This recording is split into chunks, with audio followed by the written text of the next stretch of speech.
पांढरा असं काय येडेपणा करायला लागलास तू? अरे आपलं लगीन आहे लगीन.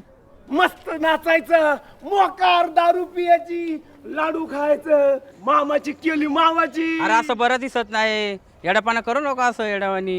ए भाड्या, तू माझं आता लग्न मोडणार नाही आणि कुणीच आडवं येणार नाही, नाही तर मारून टाकेन. हा. चल याच्या कुठे नाही लावते येड्याच्या. ए अरे वाजा.